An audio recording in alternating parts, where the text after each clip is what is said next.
Bonsoir, bienvenue sur Mon Financier. Clôture à l'équilibre en Europe, alors que les marchés ont pourtant démarré la séance en nette hausse, portée par la victoire du non à l'indépendance de l'Écosse, qui a renforcé un petit peu partout en Europe l'appétit pour le risque. Mais il faut quand même savoir que les marchés avaient anticipé cette victoire du non et que du coup la tendance s'est progressivement essoufflée, avec un CAC qui a finalement redonné du terrain en séance, un petit peu inquiet avant le verdict de Moody's, qui doit rendre donc incessamment sous peu son jugement sur la notation de la dette française. Le CAC lui donc termine à l'équilibre, moins 0,08%, autour des 4461 points. Ailleurs, même tendance, Francfort est stable, l'Eurostoxx grappille 0,1%, puis on a également Londres qui termine en petite hausse, plus 0,27%. Du côté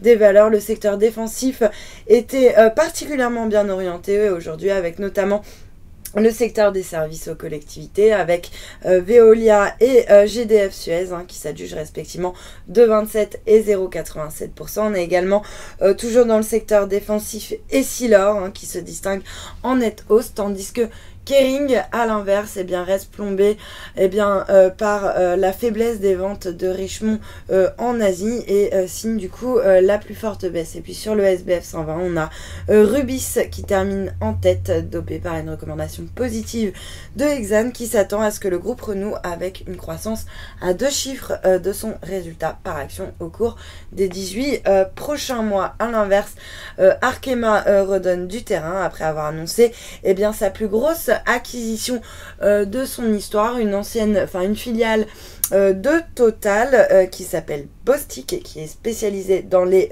adhésifs. Alors l'objectif de cette acquisition c'est se renforcer dans la chimie de spécialité. À noter la valeur d'entreprise de la société, 1,74 milliard d'euros. Et puis sur le marché d'échange, une monnaie unique qui est en train de piquer du nez, on le voit très bien sur le graphe.